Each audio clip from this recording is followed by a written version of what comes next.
friends, my today's topic is mensuration, or we can say area and perimeter.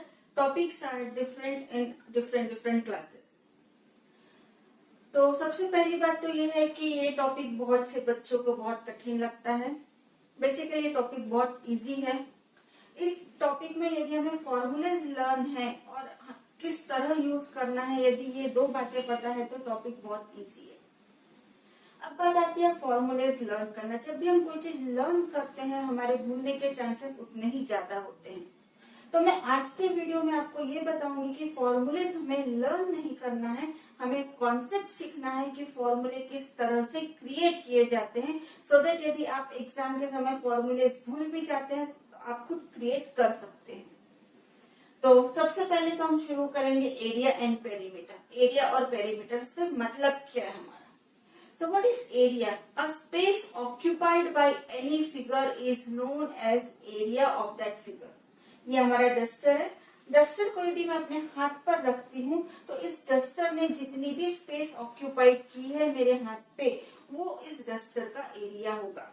यदि मैं इस चौक को अपने हाथ पर रखती हूँ तो इस चौक ने जितनी स्पेस ऑक्यूपाइड की है वो इस चौक का एरिया होगा। Now what is perimeter? Distance around the boundary. यदि हम इस डस्टर की बात करें तो इस डस्टर के चारों तरफ का जो डिस्टेंस होता है, sum of all the sides, this is called perimeter. Not duster, कोई भी फिगर यदि मैं ये स्केल लेती हूँ, स्केल का पेरीमीटर क्या है, तो इसके जितने भी साइड्स है यदि हम उन सबको ऐड करते हैं तो हमें मिलता है perimeter. So what is perimeter? Distance around the boundary is called perimeter. Example, ये मैंने आपको डस्टर का एग्जाम्पल बताया। तो स्पेस ऑक्यूपाइड है बताने के लिए हम उस स्पेस को शेड कर देते हैं। So the space occupied, the area covered, the portion covered is known as area.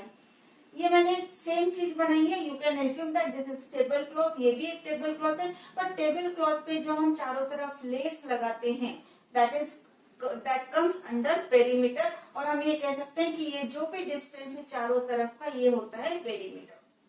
Now area is denoted by capital A and perimeter is denoted by capital P. Next thing is unit. Every time we write unit, time we write in minutes, hours, seconds. So similarly, area's unit is also centimeter square, meter square, kilometer square, or another way of writing square unit. Square, kilometre square, centimetre square, metre. अब सवाल ये उठता है कि ये square 2 क्यों लिखा हुआ होता है, क्योंकि यदि आप देखें तो ये होती है लेंथ और ये होती है ब्रेड, यानी द फिगर इज 2 डायमेंशन। हमारे यहाँ पे 2 डायमेंशन होती है, एक है लेंथ और एक है ब्रेड, इसलिए इसकी जो यूनिट होती है वो होती है स्क्वायर। अब पेरीमीटर की बात करें तो इसकी यूनिट होती है सेंटीमीटर, मीटर, किलोमीटर, क्योंकि ये तो सिर्फ लेंथ है। अब जस्ट एक इमेजिन कीजिए कि आपके पास एक थ्रेड है, आपने चारों तरफ घुमाया, जब आप उसे ओपन करेंगे तो आपको एक सिंगल थ्रेड नजर आएगा। उस सिंगल थ्रेड में आपको सिर्फ लेंथ मिलेगी, सिर्फ 1 डायमेंशन मिलेगा, इसलिए हम इसके ऊपर कोई भी पावर नहीं लिखते हैं। पावर से एक्सपोनेंट में आपको पता चलेगा, जब भी इसके ऊपर कोई पावर नहीं होती है इट मींस इसकी पावर होती है 1। So perimeter is only single dimension, so the unit will be centimetre, metre, kilometre. यहाँ पर एरिया में आपके 2 डायमेंशन होते हैं, लेंथ एंड ब्रेड, इसलिए इसकी जो यूनिट होती है वो होती है 2। हायर क्लासेस में आप पढ़ेंगे वॉल्यूम। वॉल्यूम में आपको 3 चीजें मिलती है। आप जिस रूम में बैठे हैं उस रूम पे देखिए तो आपको एक लेंथ, नीचे की लेंथ मिलेगी, ये हाइट मिलेगी और एक कॉर्नर में एक और मिलेगा। 3 डायमेंशन होती है, तो इसलिए जब वॉल्यूम लेते हैं तब उसकी यूनिट यहाँ पे 2 की जगह हो जाती है क्यूब। ओके, सो नाउ कुछ इंपॉर्टेंट वर्ड्स होते हैं, स्पेशली बच्चों को प्रॉब्लम आती है वर्ड प्रॉब्लम में कि कैसे आइडेंटिफाई करें कि गिवन क्वेश्चंस में आपको एरिया निकालना है या पेरीमीटर निकालना है। तो कुछ वर्ड्स होते हैं जिन वर्ड्स के जरिए हम फाइंड आउट कर सकते हैं कि आपको क्या निकालना है। तो वो जो वर्ड्स हैं वो एरिया में दिया होता है टेबल क्लॉथ। यदि टेबल क्लॉथ की बात की जा रही है इट मीन्स टेबल क्लॉथ जो है वो टेबल के एरिया को पूरा कवर करेगा, तो इट मीन्स हमें एरिया निकालना है।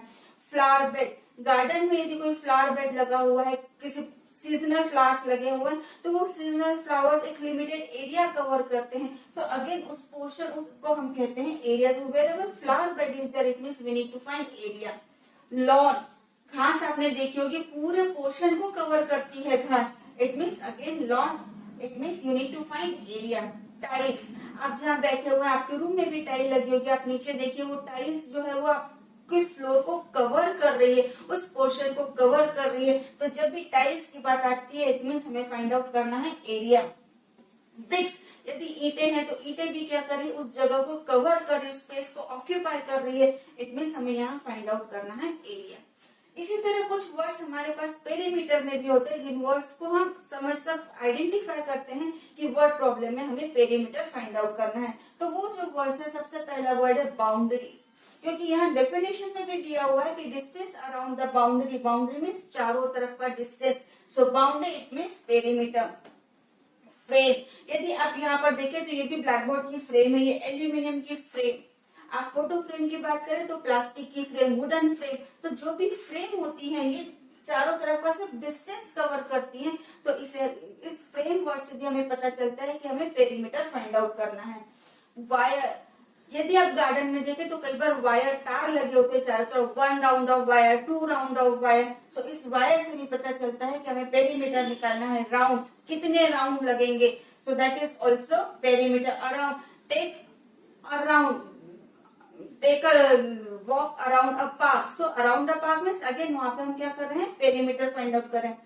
फेंसिंग, हमारे जो बाउंड्री वॉल होती है गार्डन में, जो फेंस लगी होती है, तो फेंस से भी हमें पता चलता है perimeter.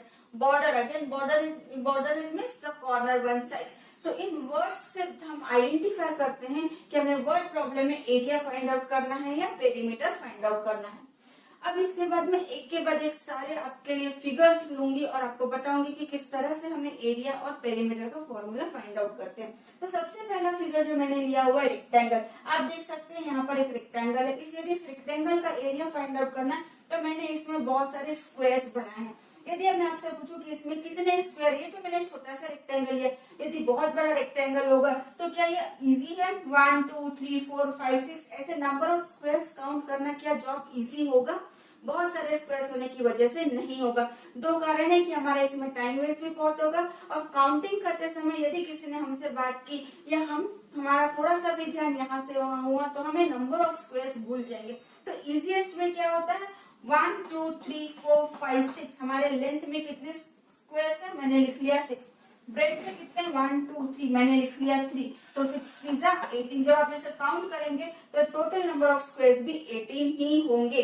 So it means instead of counting 1 square we can just count of number of squares in length and number of squares in breadth, और इसको यदि हमने मल्टीप्लाई कर लिया तो हमें मिल जाएगा एरिया। तो इस तरह से एरिया ऑफ रेक्टेंगल के लिए हमने फॉर्मूला क्रिएट किया, length into breadth, and this formula will give you area of the rectangle. Now for the perimeter, आपको पता है रेक्टेंगल में अपोजिट साइड्स की लेंथ इक्वल होती है, तो बी बी लेंथ इक्वल होगी, एल एल लेंथ इक्वल होगी। सो पेरीमीटर होता है क्या, sum of all the 4 sides. So L L कितनी बार आ रहा है, 2 टाइम्स, बी बी कितनी बार आ रहा है, 2 टाइम्स। सो 2 हमने कॉमन ले लिया, and sum of all the sides है, तो एल और बी के बीच में कौन सा साइन आएगा, प्लस। सो इस तरह से पेरीमीटर ऑफ रेक्टेंगल का फॉर्मूला हो गया 2 in bracket L plus B. Don't say 2 L plus B, इसका क्या मतलब होगा, 2 multiplied by L plus B. So way of saying should be correct, आप जैसा बोलते हैं आप वैसा ही लिखते हैं। तो फॉर्मूला बोलना कैसा है, perimeter of rectangle is equal to 2 in bracket L plus B. Now next figure I have taken, that is a square. ये स्क्वायर है, आपको पता है स्क्वायर की सभी साइड सेम लेंथ की होती है, तो इंस्टेड ऑफ लेंथ और ब्रेथ हम यूज करते हैं ward side. So area of rectangle अभी हमने निकाला एल इंटू बी, और आपको पता है कि a square is a rectangle, जब हमने डिफाइन किया था तो हम बताते हैं a square is a rectangle whose all the sides are same. So L into B दोनों को हमने एस एस से रिप्लेस कर दिया, तो हमारा फॉर्मूला हो गया A is equal to S into S, और sometimes directly we write side square. Anyway, you can keep it in mind. Now come to the perimeter. आपको पता है चारों साइड सेम है। पेरीमीटर क्या होता है, sum of all the side. So S S हम कितनी बार ऐड कर रहे हैं, 4 times. So instead of adding 4 times S हम क्या कर देते हैं, 4 टाइम्स है, इसलिए 4 multiply by S. So perimeter of a square will be 4 into side. So इस तरह से मैंने आपको बताया कि किस तरह से हम फॉर्मूले क्रिएट करते हैं। नाउ नेक्स्ट मैं लेने वाली हूँ वो सर्कल। जब भी हम सर्कल की बात करते हैं तो सर्कल में एक वर्ड आता है पाई। वो पाई क्या है पहले हम ये समझेंगे, उसके बाद हम फॉर्मूलेस क्रिएट करेंगे। तो सबसे पहला चीज जो हम सर्कल की यदि बात करें तो सर्कल में जो वर्ड आता है वो होता है पाई, और वैल्यू ऑफ पाई होती है 22/7 और वी कैन से 3.14। दोनों में से कौन सा फॉर्मूला, कौन सी वैल्यू सब्स्टिट्यूट करना है डिपेंड करता है नंबर्स पर। और यदि टेक्स्ट बुक में लिखा हुआ है कि use 22/7, use 3.1/4, you can use this. Now अब पाई होता क्या है? सपोज मैंने आपको कुछ सर्कल्स बनाने बोले, अपने राउंडर लेके कुछ सर्कल्स बनाए। इस सर्कल का डायमीटर सपोज D1 है और सर्कमफेरेंस C1 है। आपने दूसरा सर्कल बनाया, एक दूसरा डायमीटर ले लीजिए, ये डायमीटर D2 हो गया, ये C2 हो गया। अब आप चाहते हैं एक छोटा सर्कल बनाना, एक छोटा सा सर्कल बना लीजिए, तो इसकी डायमीटर हो गई D3 और इसका सर्कमफेरेंस हो गया C3। हर बार जब कभी भी आप इसका रेशियो लेते हैं C1/D1, यहाँ आप जब लेंगे C2/D2, फिर आप लेंगे C3/D3। जब भी आप रेशियो लेते हैं, जब भी आप उसे सॉल्व करते हैं, तो आपको नियर बाय आंसर मिलता है 22/7। और ये जो वैल्यू, कांस्टेंट वैल्यू जो होती है वो होती है पाई। सो पाई क्या होती है? किसी भी सर्कल का सर्कमफेरेंस और डायमीटर का रेशियो होती है। तो इस तरह से हमने पाई की वैल्यू फाइंड आउट कर ली। अब देखते हैं यदि पेरीमीटर की यदि हम बात करते हैं तो how can we derive formula of perimeter? Okay, so C is equal to pi into D। Okay, just now अभी मैंने आपको बताया कि टोटल डिस्टेंस पाई की जो वैल्यू होती है वो होती है D/C1।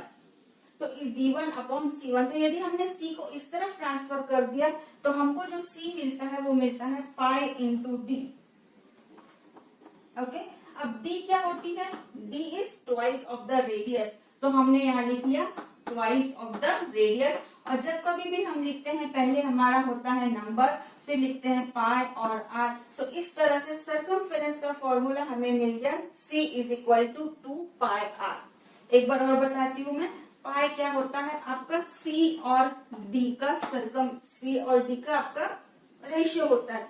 तो यहाँ से यदि आपने C इज इक्वल टू लिया तो आपको मिल जाता है पाई D इज इक्वल टू होता है ट्वाइस ऑफ रेडियस। तो सब्स्टिट्यूट कर दीजिए तो आपको सर्कमफेरेंस का फॉर्मूला मिल गया C is equal to 2πr। अब this C is equal to 2πr we will use to find area of the circle. अब एरिया ऑफ द सर्कल के लिए आपको एक सिंपल छोटा सा एग्जांपल मैं लूंगी। आपका एक सर्कल है, इसको हमने डिवाइड कर लिया 8 पार्ट्स में। कितने पार्ट्स में? 1 2 3 4 5 6 7 8। अब आपको इन्हें कट कर लेना है। कट करने के बाद आपको इस तरह से ये रीअरेंज करना है। तो ये आपके 4 इस तरह से आ जाएंगे, 1 2 3 and the last one is 4। ये 4 ऐसे हैं और नीचे के जो 4 हैं वो आपके यहाँ पर फिक्स बैठ गए। ठीक है, तो आपको एक इसमें रेक्टेंगल मिल रहा है, यहाँ पे आपको ये कर्व्स दिख रहे हैं। बट यदि आपने इसे नंबर ऑफ पार्ट्स, यदि आपने इसके और इंक्रीज कर दिए, जितने छोटे छोटे आप पार्ट्स करेंगे, ये जो कर्व है आपके ये स्ट्रेट लाइन में कन्वर्ट होता चला जाएगा। तो आफ्टर ऑल आपको इसमें एक रेक्टेंगल ही मिलेगा जब आप बहुत छोटे छोटे पार्ट्स में इसे कन्वर्ट करेंगे। ठीक है, तो इसका क्या मतलब है कि एरिया ऑफ सर्कल जो है वो हम इसमें किसका फॉर्मूला यूज कर सकते हैं? एरिया ऑफ रेक्टेंगल का फॉर्मूला हम इसमें यूज कर सकते हैं। अब इसमें क्या होता है? Area is equal to L into B. अब जो इसकी ब्रेड्थ है, ये जो ब्रेड्थ है एक्चुअली क्या है? ये रेडियस है। ब्रेड्थ मीन्स एक्चुअली क्या है? ये रेडियस। अब यदि आप इस लेंथ की बात करें, सो 1 2 3 4, ये मैंने हाफ लिया है, तो इस हाफ का क्या हो जाएगा? सर्कमफेरेंस C/2 हो जाएगा। C बाय सर्कमफेरेंस क्या हो जाएगा? ये C/2। और C क्या होता है? 2πr, और 2 अपनी ही जगह है, r 2 से 2 कैंसिल हो गया तो आपको मिल गया πr²। सो इस तरह से हमने सर्कल का formula, area of the circle derive किया, that is πr²।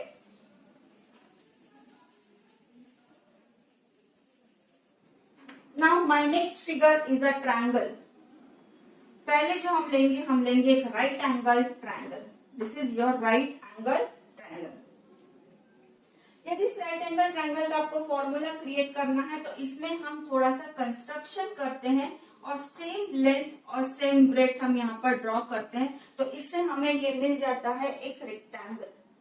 Right angle triangle का फॉर्मूला क्रिएट करने के लिए मैंने यहाँ कंस्ट्रक्शन किया, सेम इसी कॉन्ग्रुएंट ट्रायंगल हमें यहाँ मिलेगा और हमने क्या कर लिया, एक रेक्टेंगल बनाया। अब एरिया ऑफ ट्रायंगल ABC, हमें पता है कि रेक्टेंगल में जो डायगोनल है ट्रायंगल को 2 इक्वल पार्ट्स में डिवाइड करती है, तो हम इसे कह सकते हैं half of area of a quadrilateral. Let me give name ABCD. ABCD. अब एरिया ऑफ रेक्टेंगल क्या होता है, half into length into breadth. अब यदि हम इसकी बात करें यहाँ पर, तो ये हाफ तो अपनी ही जगह पे रहेगा।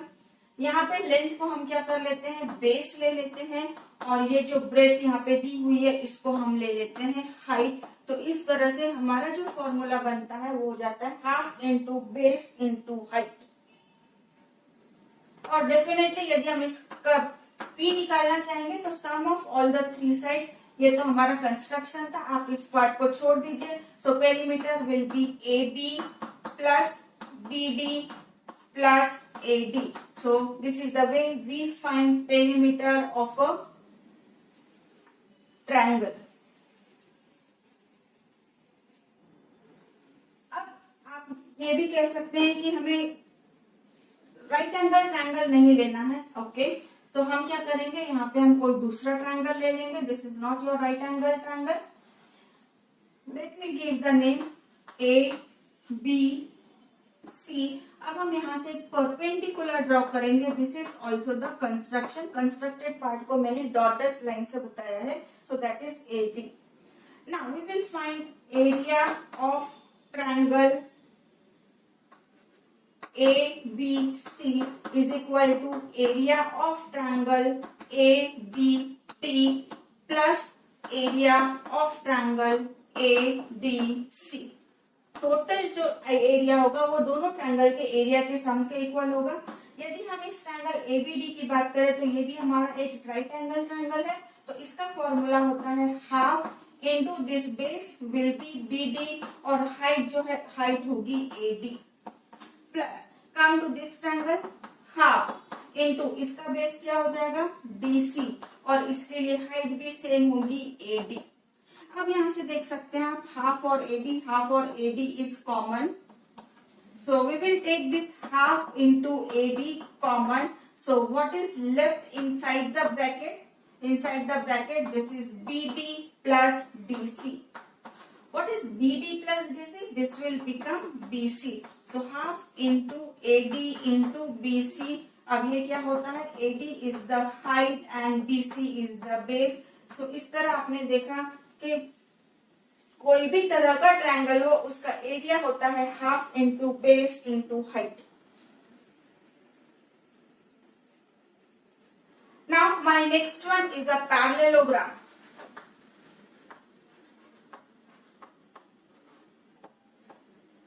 So parallelogram, ये एक पैरेललोग्राम ड्रॉ किया मैंने, A, B, C and D। ये एक डायगोनल मैंने कंस्ट्रक्ट की, ज्वाइन किया। अब यहाँ से A से, अब इस डायगोनल के थ्रू मुझे 2 ट्रायंगल मिले, triangle ADC and triangle ABC। इस ट्रायंगल ADC में मैंने एक परपेंडिकुलर ड्रॉ कर लिया, ये भी मेरा कंस्ट्रक्शन है। और इस ट्रायंगल में पॉइंट C से मैंने एक डायगोनल ड्रॉ कर लिया, इसका नाम दे दिया N। So how can we create the formula area of quadrilateral ABCD, or here we can say parallelogram.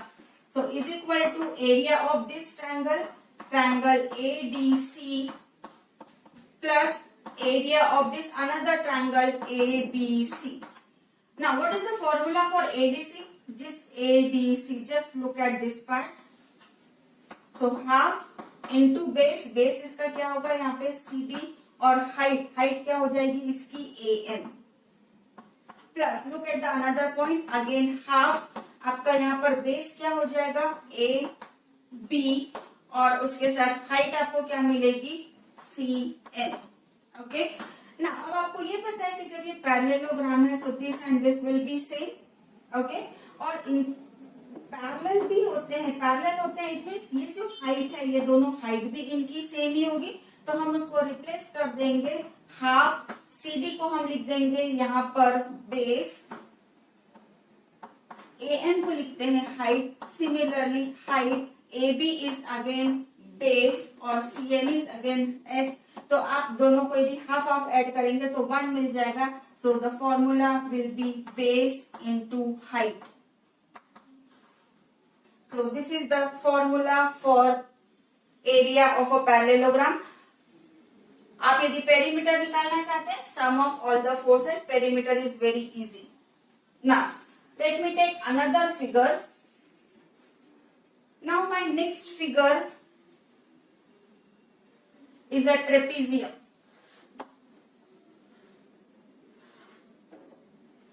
ये आपका ट्रेपेजियम है, one pair of side is parallel, so A, B, C and D। यहाँ भी मैंने यहाँ पर एक diagonal draw किया, तो मुझे यहाँ पर भी दो ट्रायंगल्स मिल रहे हैं। ठीक है, इन ट्रायंगल्स में भी मैं यहाँ से परपेंडिकुलर ड्रॉ कर रही हूँ, इसका नाम दिया मैंने M। तो यहाँ भी हमें दो ट्रायंगल मिलेंगे, area of this triangle plus area of this triangle. यहाँ पर जब हम परपेंडिकुलर ड्रॉ करेंगे तो ये परपेंडिकुलर हमारे फिगर के बाहर होगा। So the same is solution is से area of quadrilateral ABC is equal to area of triangle ADC plus area of triangle ABC। यहाँ पर आपका क्या हो जाएगा हाफ इंटू यहाँ पर आपकी बेस और ये चीजें चेंज हो जाएंगी। सो हाफ इंटू यहाँ पे बेस क्या हो जाएगा CD और हाइट आपकी क्या होगी H।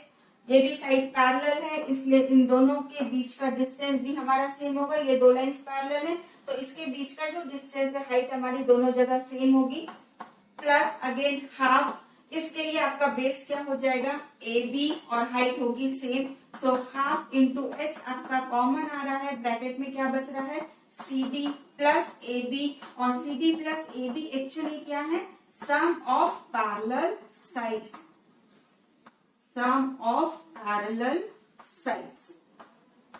किसी किसी बुक में आपको B1 एंड B2 भी मिलेगा क्योंकि वो दोनों बेस हैं, तो आप इसको B1 प्लस B2 भी कह सकते हैं, base 1 and base 2। So this is the way I have created formula for just a minute, formula for trapezium, sorry. Okay, so the next one is for rhombus. Your rhombus, again let me give name A, B, C, D। यहाँ पे भी मैं एक diagonal draw कर रही हूँ, मैं दूसरी डायगोनल भी ड्रॉ करूंगी और हमें पता है कि ये जो डायगोनल्स हैं ये हमारे 90 डिग्री पर इंटरसेक्ट करते हैं। So same thing area of quadrilateral और area of rhombus ABCD is equal to,